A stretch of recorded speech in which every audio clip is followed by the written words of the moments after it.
Today, we're gonna talk about trends and Etsy because there's so many videos out there on YouTube saying these are the top trends for Etsy, do these trends and you'll get a ton of sales. But we all know that's not true because many of us have been doing that and we're not seeing any results. If we are doing the so-called trends that will make us rich, why are we not seeing results? I have helped thousands of Etsy sellers inside my brand new program that just came out. We have found that the real key to having success with trends on Etsy is in the execution. Because if you do not do a trend in a trendy way, and if it looks outdated and not trendy, it will totally kill the potential of that listing. You might as well not have even tried that trend in the first place. For these examples, I'm going to show you the trends that I predicted for this year on Etsy. Some of you are just not seeing any results, and it's because of how you implemented those trends. I'm going to dive into some examples of your actual listings, and I'm going to show you how to fix it. So by the end of this video, you should be able to go into your shop and evaluate if you missed the mark and what you need to do to fix it so that you really hit the nail on the head for that trend. One of the first trends that I want to talk about is the large all over floral print trend. And I've talked about this because floral, it is a spectrum and it is a fine line between trendy floral and grandma 1980s floral. This print right here, this might be a great wallpaper, but I would not recommend putting it on yoga pants. The way that this is done is not in a trendy way. For example, the colors, right? We're looking very Christmas. And if you're gonna do trends, you have to have the right mock-up that is trendy. The way this looks is with the kind of cat eye black sunglasses and the capri length floral print. It's looking very vintage, almost like 1950s inspired. So instead, I would actually take this print, I would move the elements much closer together, rotate them so it's not such a perfect pattern. It looks a little more organic, and I would put that on something like wrapping paper. I think that would be much better use of that print. Here is another floral trend. Now it's combined with the retro font trend, but the way that this is done is, a very kind of cartoon-like way with the little smiley faces, especially if it's a heather gray. It's really difficult to put color on that and have it look good. So I would say with this, I would go with a much more kind of monochromatic look with the font color and something that's gonna pop, whether they stick with like the lavender theme, the yellow theme, and I would totally change out the flowers they're using to be something a little bit more sophisticated. The fit of the mock-up and her hair, little tattoo, everything, the wash of the denim, it does not match the style and the aesthetic of those florals. That is where the mismatch happened here. Here is a good example of a floral trend. So this is a very appropriate thing to put an all over floral pattern on. You can see the colors are on point, the mock-up is on point, the green ties into kind of the greenish yellow in the print, and the mock-up is enhancing the print. It is making the product that they're selling look better and more desirable. So you're doing something retro inspired, but you're doing it in a modern setting. That is what makes it trendy. You don't take something that's retro inspired and put it in a retro setting because that's gonna make it look outdated,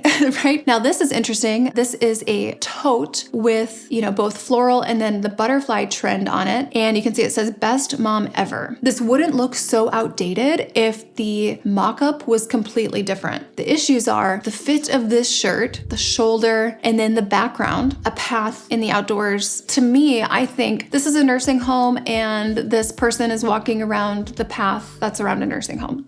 That's where my mind goes. And there's so much white around it. I think there's just a lot missing on the design part of this. It would look better and it would look younger and more trendy if it wasn't on a model. For example, now let's go to Pinterest. You can see very trendy, all over floral print, absolutely trendy. Again, here we see all over prints, but it's not so uniform. It still looks kind of organic. This one is interesting. If you've seen my video about the bird trend right now, you'll see like Anthropology is doing it, Urban Outfitters is doing it. It's all over Pinterest, right? But this is not the way we want to execute the bird trend. You can see this says like Japanese spring garden cushion, but this feels more like not trendy Japanese spring garden. It feels more like grandma's Japanese spring garden type of thing. So I would say this is definitely not trendy. The way that we are seeing the trendy bird theme, here's a great example of this. I just found this through Pinterest. Not a lot of white space in the background. It's kind of tropical inspired. There's symmetry. There's kind of some cool overlap going, and this is much more trendy. Here's another listing that is kind of playing into the bird trend now in a subtle way. But what I want to point out here is, okay, this says nanny. Okay, that's for a grandma. We want to make sure our mock-ups and our designs align. So she does not look like a grandma to me. I don't know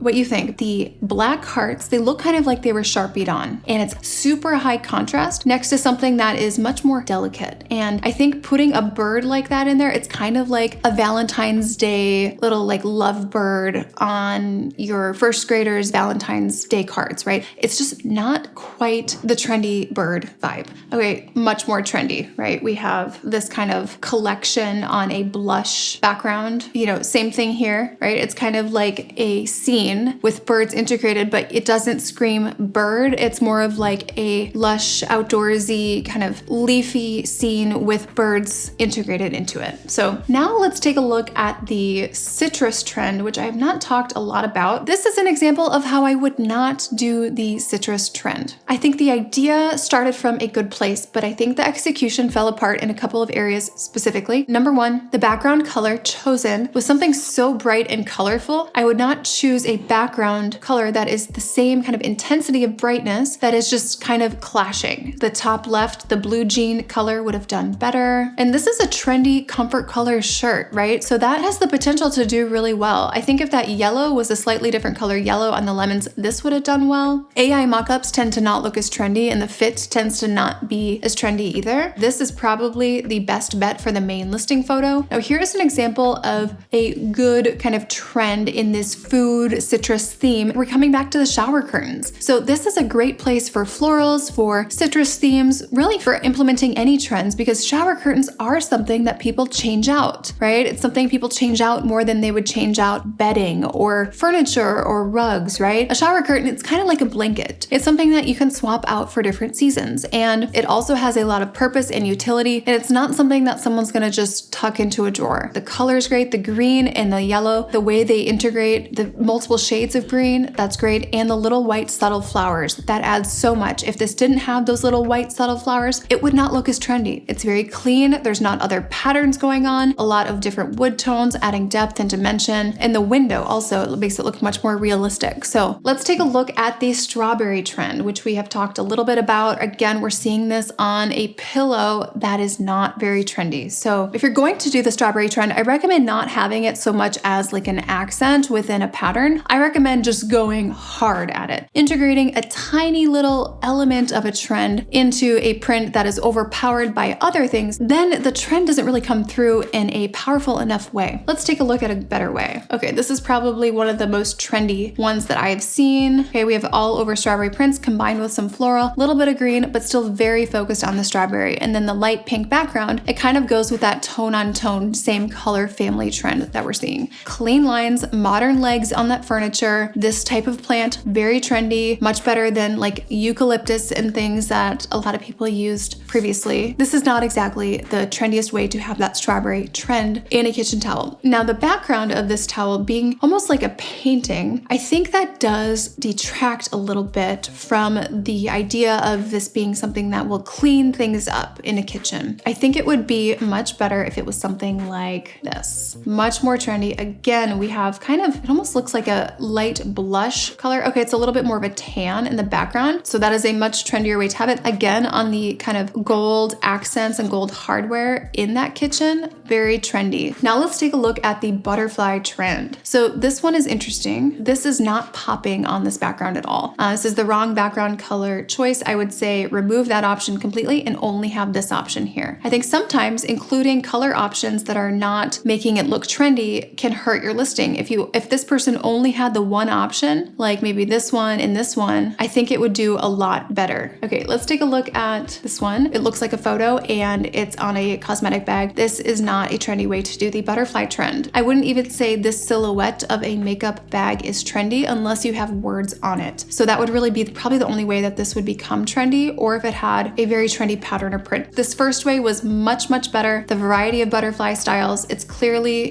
drawings, they're not realistic looking, and that really helps the overall case as well as the mock-up. Now let's take a look at the retro font trend. This is not a way we want to do this. So with this mug, right, it's a little bit confusing. I'm not sure what kind of color everything will be. Will that purple wrap all the way around? What will that look like? And the font, it's so small on that. If this person was going to do that kind of font and coloring, I would keep the background white and just take out all of the things around it. And it looks like they might be trying to play with the color gradient trend, which I think they're doing well, except for the background color is not a solid color and it kind of takes away from the gradient they have going in the lettering. So I would just keep the background white, and I think that would help a lot. All right, let's take a look at this one. This is interesting. This is an AI mockup and the fit is not trendy. It's kind of a yellow hue happening here. I think if they removed the hearts, it would be a lot better. This is even better, I would say for the fit. This I wouldn't do. The coloring is just not going with that black. I would probably only have this in there and I'd be removing the hearts. And even on like the size chart, like we don't want to have anything that's not trendy on your size charts. Now this is an example of something that's almost there. I think the fit is amazing. The peace sign, the background, everything's good, except for I do think I would work on just the layout just to make sure things don't get too distorted when you're doing this groovy font. Otherwise, I think it's great, but I do think we are getting a little bit distorted. Even if gymnastics was a little bit taller, Mimi was a little bit shorter, regular Mimi also a little bit taller, I think that would help. Here's an example of a retro font where the layout and the spacing, great, but the words I would change. When you're doing something trendy, I recommend trying to stay away from kind of vanilla words and having some trendy words in here. So instead of mind, body, soul, right, I would look up trendy yoga words 2024 or whatever year it is. Even ask ChatGPT. With this one, this is interesting because I like the idea. Superstar mama, right? Great for Mother's Day, but they're pictured on a very kind of rustic butcher block countertop, which is a mismatch, right? And it's a lot more modern with the kind of metallic handle. And the background is also kind of a tile that feels misaligned with kind of what they're going for. So the good things about this listing, Superstar Mama, I think the concept of that's great. I think the font is great. I would change the color of the lettering and the color behind it. If you're gonna go for like a gold, I might go for something like a hot Barbie pink with like a white outline or something. I wouldn't really do these little stars all over. I think they could still do star accents, but maybe larger stars that balance this a little bit better and aren't so concentrated on the top 60% of the mug. This is probably the best photo they have, but I still would change up the coloring. This is a great example of the groovy, trendy font. And I also want to call it's doing the kind of color gradient trend very well. Now, the things that are great about this are the color scheme. The elements are easy to read. The spacing is right. It's not off. And I think the focus cheer, that's really clear at the bottom. The way that they put that groovy font onto kind of a groovy looking megaphone thing, that looks great. This mock-up, I also think it's great because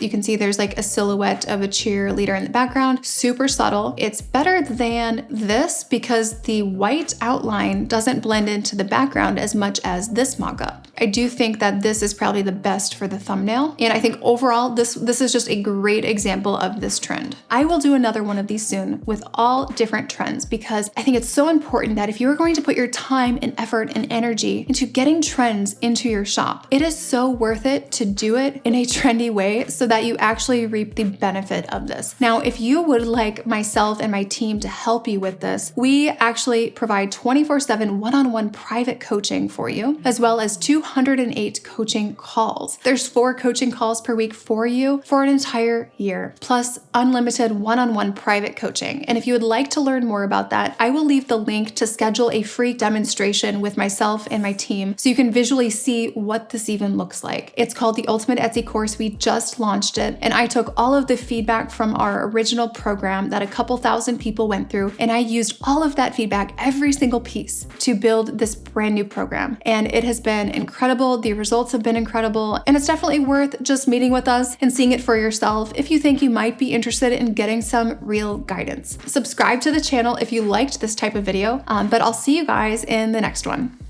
The month before I started the program, I made $696. The first month after joining the coaching program, I made $4,149, and that came from 133 orders in my Etsy shop.